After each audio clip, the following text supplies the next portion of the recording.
안녕하세요. 성경 이야기를 전하는 샘물입니다. 요즘 계시록 해설을 시리즈로 전해드리고 있습니다. 이전 영상들은 아래 더보기를 참고하시기 바랍니다. 지난 영상에서는 계시록 8장과 9장에 나온 나팔을 불 때 나타나는 재앙에 대해 말씀드렸습니다. 이번 영상에서는 계시록 11장에 나온 두 감람나무에 대해 말씀드리겠습니다. 계시록 10장 내용은 일방적 주장을 할 수밖에 없어서 다루지 않도록 하겠습니다. 계시록 11장은 예수님께서 요한에게 갈대를 주며 다음과 같이 말씀하시는 장면으로 시작합니다. 또 내게 지팡이 같은 갈대를 주며 말하기를 일어나서 하나님의 성전과 제단과 그 안에서 경배하는 자들을 청량하되 성전 밖 마당은 청량하지 말고 그냥 두라. 이것을 이방인에게 주었은즉 저희가 거룩한 성을 42달 동안 짓밟으리라. 하나님의 성전은 성도를 상징합니다. 하나님의 제단도 마찬가지입니다. 순교자들이 하나님의 제단 아래에 있음을 이미 설명드렸습니다. 그 안에서 경배하는 자들도 마찬가지입니다. 이 모든 것은 14만 4천의 하늘 군병들을 가리킵니다. 그리고 거룩한 성을 짓밟는 이방인들은 계시록 13장에 나온 짐승과 그 짐승에게 속한 자들을 의미합니다. 그리고 그들이 짓밟는 그 성은 새 예루살렘 성으로 그 성에 들어갈 자격을 가진 자들은 어린 양의 생명책에 농명된 자들뿐입니다.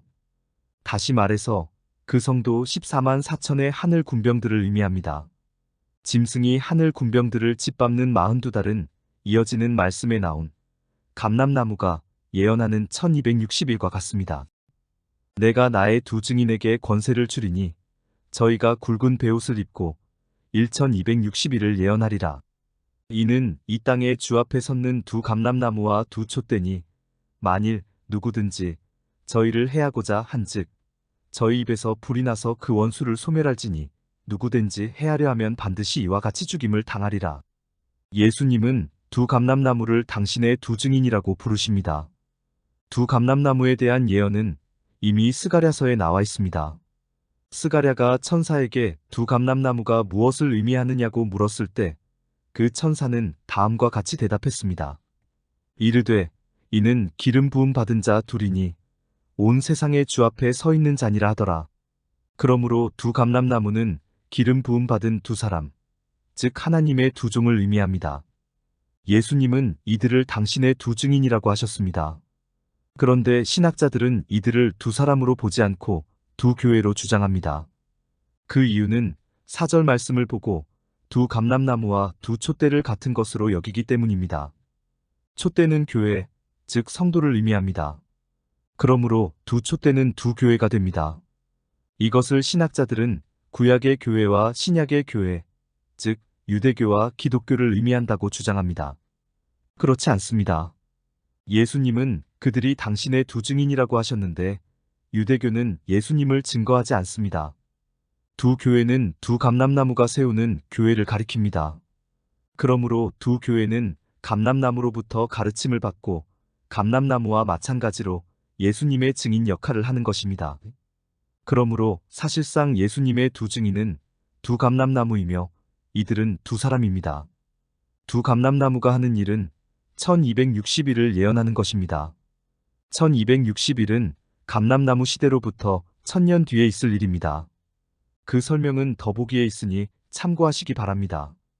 감람나무가 예언하는 내용이 1260일이며 이것은 2절에 나온 이방인들이 짓밟는 42달과 같은 것입니다. 또 감람나무가 하는 일이 6절에 이어집니다. 저희가 권세를 가지고 하늘을 닫아 그 예언을 하는 날 동안 비 오지 못하게 하고 또 권세를 가지고 물을 변하여 피 되게 하고 아무 때든지 원하는 대로 여러 가지 재앙으로 땅을 치리로다. 구약 시대에 하늘을 닫아 비 오지 못하게 한 인물이 엘리야입니다. 그리고 물을 피로 변하게 한 인물은 모세입니다. 그래서 두 감람나무가 모세와 엘리야라고 주장하는 사람도 있습니다. 그러나 이 두 사람은 두 감람나무를 상징하는 인물들일 뿐입니다. 왜냐하면 두 감람나무는 예수님의 증인이므로 예수님 이후에 등장해야 하기 때문입니다. 두 감람나무는 계시록 2장과 3장에 나온 이긴 자를 가리킵니다. 다시 말해서 예수님은 믿는 자들 중에 이기는 자를 찾아 두 감람나무로 쓰시는 것입니다. 이기는 자는 생명수 샘물을 유업으로 받습니다. 이것이 이기는 자에게 주신다는 감추었던 만나와 같습니다. 이에 대한 설명은 더보기에서 계시록 해설 7을 보시기 바랍니다. 그러므로 두 감람나무는 자신들을 따르는 자들에게 생수를 주는데 이것을 예수님은 비와 피로 예언하셨습니다. 다시 말해서 감람나무를 따르는 자들에게는 예수님께서 비를 주십니다. 그러나 그를 믿지 않는 자들에게는 비, 즉 생수를 주시지 않습니다. 이것이 하늘을 닫아 비 오지 못하게 한다는 말의 의미입니다. 또 물을 변하여 피 되게 한다는 피는 예수님의 피를 가리킵니다. 예수님께서 피로 사서 하나님께 드리시는 자들은 하늘 군병들이며 이들은 장차 왕이 되고 제사장이 될 사람들입니다. 생수가 바로 예수님의 희생으로 만들어진 것으로 이것은 우리 죄를 씻는 샘물입니다.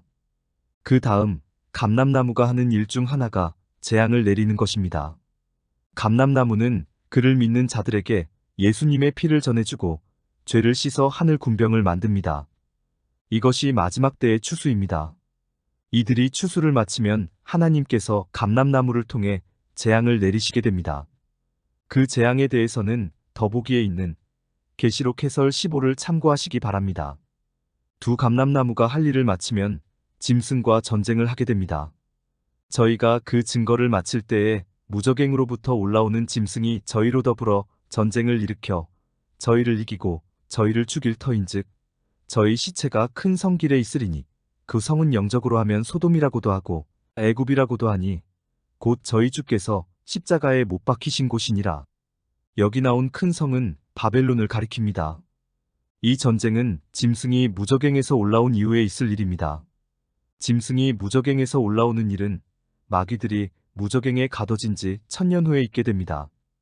그러므로 7절 이후에 나오는 내용은 감람나무 시대로부터 1000년 뒤에 있을 일입니다. 감람나무가 죽임을 당하고 나면 짐승에게 속한 사람들이 기뻐하며 그들을 장사하지 못하게 합니다. 백성들과 족속과 방언과 나라 중에서 사람들이 그 시체를 사흘 반 동안을 목도하며 무덤에 장사하지 못하게 하리로다. 이 두 선지자가 땅에 거하는 자들을 괴롭게 한 고로 땅에 거하는 자들이 저희의 죽음을 즐거워하고 기뻐하여 서로 예물을 보내리라 하더라. 그들이 기뻐하는 이유는 두 감람나무가 그들을 괴롭게 했기 때문인데 이것은 감람나무가 내린 재앙을 의미합니다. 그러나 하나님께서 이들을 다시 살리실 것입니다. 3일 반 후에 하나님께로부터 생기가 저희 속에 들어가매 저희 발로 일어서니 구경하는 자들이 크게 두려워하더라. 그리고 이들은 하늘로 올라가게 됩니다. 하늘로부터 큰 음성이 있어 이리로 올라오라 함을 저희가 듣고 구름을 타고 하늘로 올라가니 저희 원수들도 구경하더라.